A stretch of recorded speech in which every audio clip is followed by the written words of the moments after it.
Hello everyone. तो आज हम स्टार्ट करेंगे एसिड बेस चैप्टर का last part, that is properties of salts. ठीक है। सो हमने देखा कि सॉल्ट क्या होता है। Salt is made from a cation and anion, जिसमें कैटायन होना चाहिए मेटल से बना हुआ और एनायन होना चाहिए नॉन मेटालिक एनायन। ठीक है। कोई भी नॉन मेटल का एनायन क्या फॉर्म करेगा, एक सॉल्ट, जैसे कि NaCl। इसमें प्रेजेंट है एक metallic cation which is Na+ and non metallic anion which is Cl-। ठीक है। और ये हमको देता है NaCl, एक सॉल्ट। अब NaCl, जितने भी सॉल्ट्स होते हैं, they are basically electrovalent compound. Electrovalent मतलब इलेक्ट्रोवेलेंट का एक दूसरा नाम होता है आयनिक कंपाउंड्स। ठीक है। मतलब ये डिसोसिएट होके क्या फॉर्म करेगा, आयंस। और ये आयंस कौन से होते हैं, कैटायंस और एनायंस। पॉजिटिवली चार्ज आयन को बोला जाता है कैटायन और नेगेटिवली चार्ज आयन को बोला जाता है एनायंस। अब इनके कुछ प्रॉपर्टीज़ हैं, जैसे कि they conduct electricity in molten और लिक्विड स्टेट। अगर NaCl का क्रिस्टल है मेरे पास, तो हमें पता है कि इलेक्ट्रिसिटी कंडक्ट करने के लिए दो चीज़ें इंपॉर्टेंट है, या तो इलेक्ट्रॉन्स होने चाहिए या फिर आयंस। तो अगर एक सॉल्ट सॉलिड फॉर्म में है, तो ऑब्वियसली वहाँ पे आयंस फ्लो नहीं हो सकते। तो इसीलिए हमें या तो चाहिए NaCl का लिक्विड फॉर्म,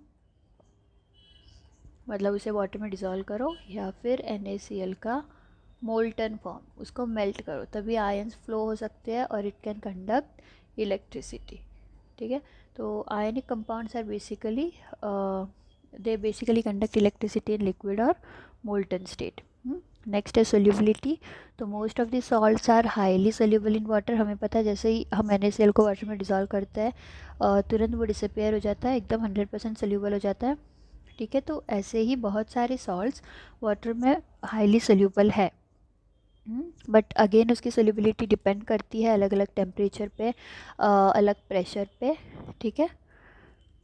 तो ये हो गई some of the general properties of salts. अब हम देखेंगे सम ऑफ द रिएक्शंस और some of the reactions of salt जिस पे बेस करती है उसकी प्रॉपर्टीज़। तो सबसे पहले है action of dilute acids on salt. जैसे कि हम पहले ही पढ़ चुके हैं कि सॉल्ट 1 प्लस एसिड 1, अगर मैंने ले लिया सॉल्ट 1 प्लस एसिड 1, तो ये मुझे दे देगा सॉल्ट 2 प्लस एसिड 2। ठीक है। तो फॉर सपोज मैंने लिया सॉल्ट Na2CO3, सोडियम कार्बोनेट, और मैंने एसिड ले लिया HNO3। ये स्ट्रॉन्ग एसिड है, नाइट्रिक एसिड। तो ये क्या फॉर्म करेगा, NaNO3 प्लस एसिड 2 कौन सा बन जाएगा, H2CO3 विच इज़ कार्बनिक एसिड। इस रिएक्शन को बैलेंस कर लो। ठीक है। कार्बनिक एसिड बना, मतलब यहाँ पे salt 1 which is sodium carbonate, it combine with nitric acid, तो इसने बना दिया सॉल्ट 2 प्लस एसिड 2। ठीक है। तो ये हो गई पहली प्रॉपर्टी कि हम एक सॉल्ट से क्या बना सकते हैं, दूसरा salt by addition of a certain dilute acid. Second property है that is hydrolysis of salts. What is hydrolysis? Addition of water to any substance is known as hydrolysis. Hydrolysis is addition of water. और dehydration क्या होता है, removal of water. अब depend करता है कि हमारा सॉल्ट कैसे टाइप का है। फॉर सपोज अगर सॉल्ट है एसिडिक, तो उसका हाइड्रोलिसिस करने के बाद जो सॉल्यूशन फॉर्म होगा उसका नेचर भी कैसा होगा, एसिडिक। ठीक है। अब मैंने तुम्हें बताया था कि एसिडिक सॉल्ट कैसे बनेगा, एक स्ट्रॉन्ग एसिड और वीक बेस के कॉम्बिनेशन से। तो अगर मैंने स्ट्रॉन्ग एसिड ले लिया HCl और वीक बेस ले लिया कौन सा, NaOH, आ रहा समझ में। तो ये कौन सा सॉल्ट फॉर्म करेगा, sorry this is not a weak base. Weak base की जगह पे मैंने ले लिया अमोनियम क्लोराइड। स्ट्रॉन्ग एसिड हो गया HCl, वीक बेस हो गया अमोनियम हाइड्रोक्साइड। तो ये कौन सा सॉल्ट फॉर्म करेगा, अमोनियम क्लोराइड प्लस वाटर। अब देखो, अगर मैंने इस रिएक्शन को उल्टा कर दिया, फॉर सपोज मैंने सॉल्ट लिया, कौन सा, अमोनियम क्लोराइड, उसको मैंने वाटर में ऐड किया, NH4Cl को मैंने वाटर में ऐड किया, तो ये क्या फॉर्म करेगा, HCl प्लस NH4OH। अब हमें दिख रहा है कि यहाँ पे जो एसिड है वो बहुत ज़्यादा स्ट्रॉन्ग है और बेस बहुत ज़्यादा वीक है, तो ऑब्वियसली इस जो सोल्यूशन का नेचर होगा वो कैसा हो जाएगा, एसिडिक। इस सोल्यूशन का नेचर कैसा हो जाएगा, एसिडिक। अगर मैंने सेकेंड एग्जांपल ले लिया,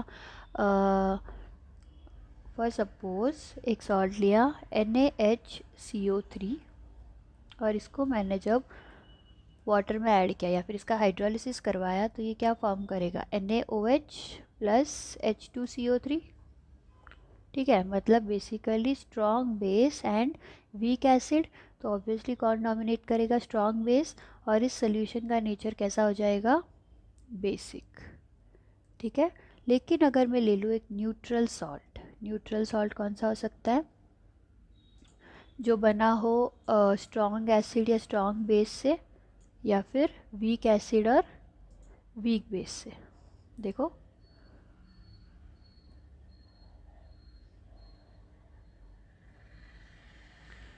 स्ट्रॉन्ग एसिड और स्ट्रॉन्ग बेस, जैसे कि NaCl, हमें पता है NaCl एक न्यूट्रल सॉल्ट है, इसका अगर मैंने हाइड्रोलिसिस करवा दिया तो ये क्या फॉर्म करेगा, NaOH प्लस HCl, मतलब ये भी स्ट्रॉन्ग बेस है, ये भी स्ट्रॉन्ग एसिड है, तो ऑब्वियसली सोल्यूशन का नेचर कैसा हो जाएगा, neutral.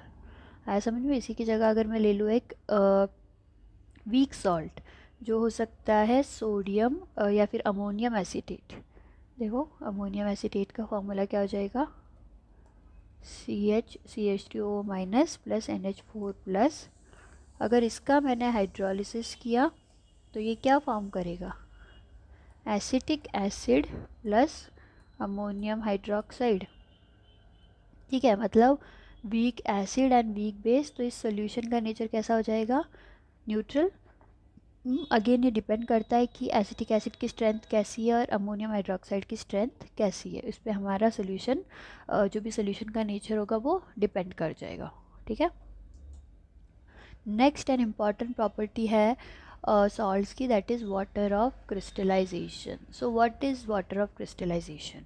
It is nothing but the number of water molecules which are loosely attached to the crystal structure of a particular salt. For suppose अगर ये कोई क्रिस्टल है सॉल्ट का, क्यूबिक क्रिस्टल, और वाटर मॉलिक्यूल्स ने क्या किया, चारों तरफ से स्ट्रक्चर को पैक कर लिया। ठीक है, देखो, तो वाटर मॉलिक्यूल्स चारों तरफ से आए और इस स्ट्रक्चर के आसपास आके इसे लग गए। ठीक है, तो ये क्या फॉर्म कर देगा, एक बहुत ही अच्छा क्रिस्टल फॉर्म करेगा, और इसे हम क्या बोलेंगे, वाटर ऑफ क्रिस्टलाइजेशन। तो वाटर ऑफ क्रिस्टलाइजेशन की डेफिनेशन क्या हो जाएगी, it in the loose chemical combination with the salt, when water molecules are attached in the loose chemical combination with the formula of a salt. ठीक है, अब इसकी कुछ प्रॉपर्टीज़ होती है। फॉर सपोज देखो, अगर मैंने ले लिया copper sulphate, copper sulphate combine करता है 5H2O के साथ। ठीक है, मतलब एक कॉपर सल्फेट का क्रिस्टल कंबाइन करेगा 5 मॉलिक्यूल्स ऑफ वाटर के साथ, और ये फॉर्म कर देगा CuSO4.5H2O। ठीक है, इसे बोला जाता है ब्लू विट्रॉल। अच्छा, जो कॉपर सल्फेट है उसका पहले कलर होता है वाइट, वाइट कलर का पाउडर फॉर्म है, और जैसे ही ये वाटर मॉलिक्यूल के कांटेक्ट में आएगा तो फिर ये बहुत ही सुंदर क्रिस्टल बना लेगा, और वो क्रिस्टल का कलर होगा ब्लू, और इसीलिए इस सोल्यूशन को बोला जाता है, जो CuSO4.5H2 है, इसको बोला जाता है ब्लू विट्रॉल। आया समझ में। अगर मैं ऐसे एक और एग्जांपल देखूँ, FeSO4, तो FeSO4 कंबाइन करता है 7 वाटर मॉलिक्यूल्स के साथ, और ये फॉर्म करेगा FeSO4.7H2O। ठीक है, इसका कलर होता है ग्रीनिश, तो इसे बोला जाता है ग्रीन विट्रॉल।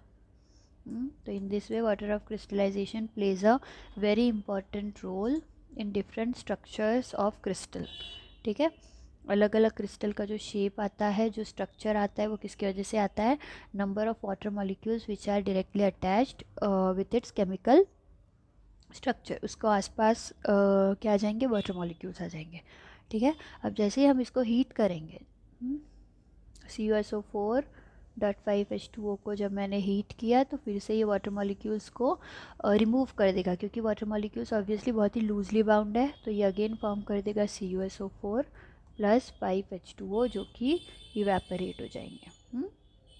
और इसी तरह कुछ बहुत ही इंपॉर्टेंट एग्जांपल है, जैसे कि अगर सोडियम कार्बोनेट के क्रिस्टल के साथ 10 वाटर मॉलिक्यूल्स अटैच्ड है तो ये फॉर्म करेगा वॉशिंग सोडा। क्या बोलते हैं इसे? Washing soda. अगर कैल्शियम सल्फेट के साथ 2 वाटर मॉलिक्यूल्स अटैच है तो इसे बोला जाता है जिप्सम।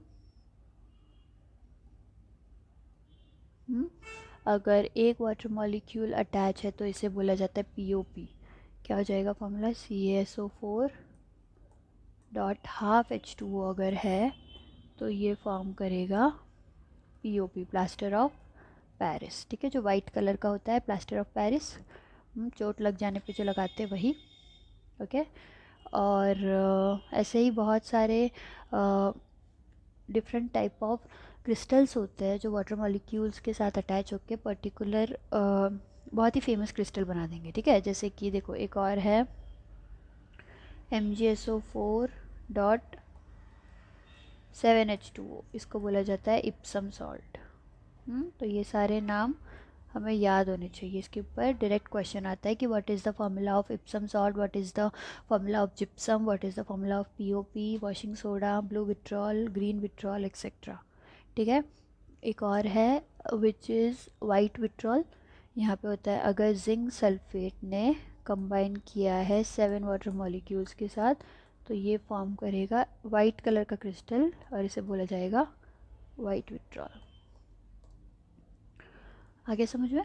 तो ये हो गया water of crystallization, this is one of the most important property. Next है एफ्लोरेसेंस एंड डेलिक्वेसेंस, ठीक है। एफ्लोरेसेंस और डेलिक्वेसेंस। तो एफ्लोरेसेंस क्या होता है? It is the property of some salt to lose water molecules wholly और partly when their water of crystals are exposed to dry air even for a short time, ठीक है। मतलब कि कुछ सॉल्ट ऐसे होते हैं जो अपने वाटर मॉलिक्यूल्स को लूज़ कर देगा, ठीक है, और क्या हो जाएगा इन ड्राई एयर। मतलब देखो अगर फॉर सपोज एक क्रिस्टल है हमारे पास CuSO4.5H2O, तो CuSO4.5H2O क्या करेगा? अगर ड्राई एयर है, ड्राई एयर मतलब कि वाटर में जो मॉइस्चर का कंटेंट है वो बहुत ही कम है, ठीक है, और जो हमारा क्रिस्टल है इसके अंदर 5 वाटर मॉलिक्यूल्स है, मतलब ऑब्वियसली वाटर का जो कंटेंट है वो यहाँ पे ज़्यादा है, तो वाटर कहाँ से कहाँ फ्लो करेगा? From high percentage to lower percentage. तो यहाँ पे क्या हो जाएगा? जो हमारे क्रिस्टल है वहाँ से वाटर मॉलिक्यूल्स बाहर चले जाएंगे और ये अपने आप क्या फॉर्म कर देगा? CuSO4+5H2O। तो सर्टन सॉल्ट्स होते हैं जिनके पास ये प्रॉपर्टी है जो अपने वाटर मॉलिक्यूल्स को क्या कर सकते हैं? लूज़ कर सकते हैं, ठीक है। और इसी प्रॉपर्टी को क्या बोलेंगे हम? एफ्लोरेसेंस। एफ्लोरेसेंस होने के लिए कुछ कंडीशंस होती है कि जैसे बाहर का जो एटमॉस्फेयर है बहुत ड्राई होना चाहिए, वाटर की जो ह्यूमिडिटी है वो बहुत ही कम होनी चाहिए एटमॉस्फेयर में, तभी ही एफ्लोरेसेंस हो सकता है। अगर मैंने एक और एग्जांपल ले लिया, जैसे कि अगर वॉशिंग सोडा है हमारे पास, तो वॉशिंग सोडा भी क्या करेगा? अपने वाटर मॉलिक्यूल्स को लूज़ करके बना देगा सोडियम कार्बोनेट और 10H2O, ठीक है। तो इसी प्रॉपर्टी को क्या बोलेंगे? एफ्लोरेसेंस। और जो सॉल्ट्स, जो सब्सटेंसेस इनको फॉलो करेंगे उनको हम बोलेंगे एफ्लोरेसेंट सब्सटेंसेस, ठीक है। नेक्स्ट प्रॉपर्टी कौन सी है? डेलिक्वेसेंस। तो what is deliquescence? Certain water soluble substances when exposed to air at ordinary temperature they absorb moisture from atmosphere to become moist और ultimately they start dissolving in that substance, ठीक है। तो कुछ ऐसे substance होते हैं जो क्या करेंगे? फॉर सपोज ये सब्सटेंस है S, ये क्या करेगा, वाटर मॉलिक्यूल को एब्जॉर्ब करके उसके अंदर एक सॉल्यूशन फॉर्म कर लेगा। Certain substances they have property, जो क्या करेंगे, एटमॉस्फेयर से वाटर मॉलिक्यूल को एब्जॉर्ब करेंगे और उसी में एक सोल्यूशन फॉर्म करके डिज़ोल्व हो जाएंगे। और इसी टेंडेंसी को हम क्या बोलेंगे, डेलीक्विसेंस। क्या बोलेंगे, डेलीक्विसेंस। फॉर एग्जांपल अगर मैंने ले लिया NaOH, ठीक है, तो NaOH सोडियम हाइड्रोक्साइड्स क्या आती है, टैबलेट्स। अगर प्योर सोडियम हाइड्रोक्साइड है तो इसकी टैबलेट्स आएगी। जैसे ही ये वाटर वेपर के कांटेक्ट में आएगी, तो ये ऐसा लिक्विड फॉर्म कर देगी, एकदम ही लिक्विड फॉर्म कर देगी। मतलब NaOH अपने आप किस में डिज़ोल्व हो जाएगा, वाटर में, और ये फॉर्म कर देगा एक सैचुरेटेड सॉल्यूशन।